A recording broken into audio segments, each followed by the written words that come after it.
वो हवेली जहां हर रात एक औरत की आहें सुनाई देती थी, लेकिन कोई उसे देख नहीं पाता था। गांव के लोग कहते थे कि यहाँ एक रूह बसती है जो कई सालों से अपने प्यारों को तलाश कर रही है। क्या वाकई मुर्दा होकर भी कोई जिंदा रह सकता है? प्यारे दोस्तों, ये कहानी एक ऐसी औरत की है जिसकी मौत के बाद भी उसकी रूह ने लोगों को हैरान कर दिया। ये कहानी एक छोटे से गांव की है जिसका नाम था चांदपुर। ये गांव एक घने जंगल के किनारे वाक़ था, जहां की फजा हमेशा खामोश होती थी और पुरअसरार रहती थी। गांव के लोग सादा जिंदगी गुजारते थे, लेकिन उनके दिल में एक खौफ था जो हर वक्त उन्हें घेरे रहता था। वो खौफ था एक पुरानी हवेली का, जो गांव के किनारे पर वाक़ थी। ये हवेली कई सालों से वीरान पड़ी थी और उसके बारे में कई कहानियां मशहूर थीं। लोग कहते थे कि इस हवेली में एक औरत की रूह बसती है जो कई साल पहले मर गई थी, लेकिन उसकी रूह को चैन नहीं मिला था। वो औरत, जिसका नाम राधा था, एक खूबसूरत और प्रासरार खातून थी जिसकी मौत हो गई थी। के बाद भी उसकी रूह हवेली में घूमती थी। राधा गांव की एक खूबसूरत और मासूम लड़की थी जिसकी शादी एक अमीर जमींदार के बेटे से हुई थी। शादी के बाद राधा अपने शौहर के साथ इस हवेली में रहने लगी, लेकिन कुछ ही उर्से बाद राधा की जिंदगी में एक बड़ा इल्मिया पेश आया। उसका शौहर एक हादसे में मारा गया और राधा तन्हा रह गई। राधा की जिंदगी तन्हाई और गम में गुजरने लगी। वो दिन रात अपने शौहर की याद में रोती रहती थी।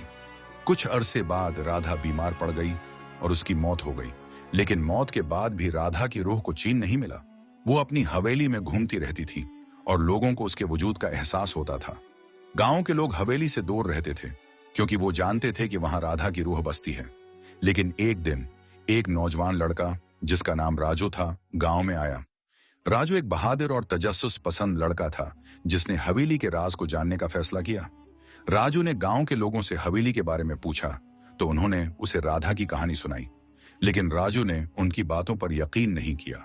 उसने फैसला किया कि वो हवेली में जाकर राधा की रूह से मिलेगा और उसके राज को खोलेगा। एक रात राजू हवेली के दरवाजे पर पहुंचा। दरवाजा पुराना और जंगालूद था, लेकिन राजू ने हिम्मत करके उसे खोल दिया। हवेली के अंदर का माहौल खौफनाक था। हर तरफ तारीकी और खामोशी थी। राजू ने एक मोमबत्ती रोशन की और हवेली के अंदर चल पड़ा। जब राजू हवेली के अंदर गया तो उसे अजीब सी आवाजें सुनाई देने लगी। वो आवाजें रोने और हंसने की थी जो उसके दिल में खौफ पैदा कर रही थी, लेकिन राजू ने हिम्मत नहीं हारी और आगे बढ़ता गया। जब राजू हवेली के बलाई मंजिल पर पहुंचा तो उसने देखा कि एक औरत का साया दीवार पर हरकत कर रहा है। वो साया राधा की रूह थी जो राजू के सामने जाहिर हुई। राधा की रूह बहुत खूबसूरत थी, लेकिन उसके चेहरे पर गम के आसार थे। राधा ने राजू से कहा, तुम यहाँ क्यों आए हो? तुम्हें यहाँ नहीं आना चाहिए था। राजू ने जवाब दिया, मैं आपकी कहानी जानना चाहता हूँ, मैं आपकी मदद करना चाहता हूँ। राधा ने अपनी कहानी राजू को सुनाई। उसने बताया कि वो अपने शौहर की मौत के बाद तन्हा रह गई थी और उसकी रूह को चैन नहीं मिला था। वो चाहती थी कि उसका शौहर उसे मिल जाए, लेकिन वो कभी नहीं आया। राधा ने राजू को बताया कि उसकी मौत के बाद उसके शौहर की रूह भी हवेली में घूमती थी, लेकिन वो कभी उसे नहीं मिला। राधा की रूह को चैन तभी मिल सकता था जब उसका शौहर उसे मिल जाता। राजू ने राधा से वादा किया कि वो उसकी मदद करेगा और उसके शौहर की रूह को तलाश करेगा। राधा ने राजू को एक पुराना खत दिया जिसमें उसके शौहर की आखिरी ख्वाहिश लिखी थी। राजू ने खत पढ़ा और उसमें लिखी हदायत के मुताबिक काम शुरू किया। उसने हवेली के अंदर एक पुराने कमरे में एक खफिया दरवाजा तलाश किया जिसके पीछे एक तहखाना था। तहखाने में राजू ने राधा के शौहर की रूह को पाया जो एक संदूक के अंदर कैद थी। राजू ने संदूक को खोला और राधा के शौहर की रूह को आजाद कर दिया।